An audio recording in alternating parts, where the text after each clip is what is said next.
ब्रह्मा के पुत्र प्रजापति दक्ष की पुत्री सती से भगवान शिव का विवाह हुआ। कुछ समय बाद दक्ष को पूरे ब्रह्मांड का अधिपति बना दिया गया। इससे दक्ष में अभिमान आ गया। वह अपने आप को सर्वश्रेष्ठ समझने लगा। एक यज्ञ में भगवान शिव द्वारा खुद को प्रणाम न करने पर दक्ष ने उन्हें अनेक अपशब्द कहे। दक्ष ने शिव को शाप दिया कि उन्हें देव यज्ञ में उनका हिस्सा नहीं मिलेगा। यह सुनकर नंदी ने भी दक्ष को शाप दिया कि जिस मुंह से वह शिव निंदा कर रहा है वह बकरे का हो जाएगा। कुछ समय बाद दक्ष ने एक भव्य यज्ञ का आयोजन किया। उसमें सभी देवी देवताओं को बुलाया गया, पर अभिमानी दक्ष ने शिव को उस यज्ञ से बहिष्कृत कर दिया।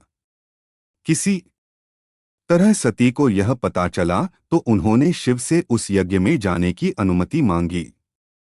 पहले तो शिव ने उन्हें समझाया, पर जब वे नहीं मानी तो उन्होंने सती को वहां जाने की अनुमति दे दी।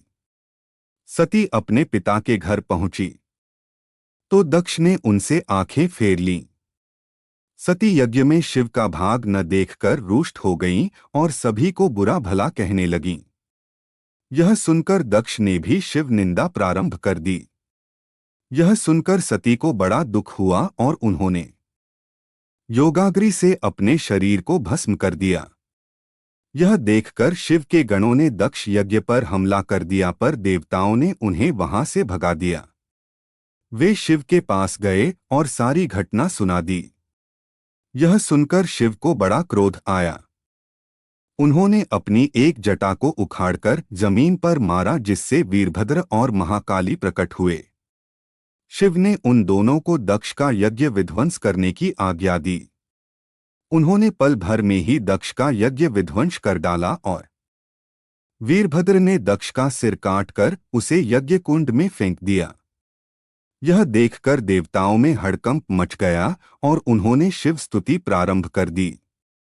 उनकी स्तुति उन्होंने सभी को जीवनदान दे दिया और दक्ष के शरीर पर बकरे का सिर लगाकर उसे भी जीवित कर दिया।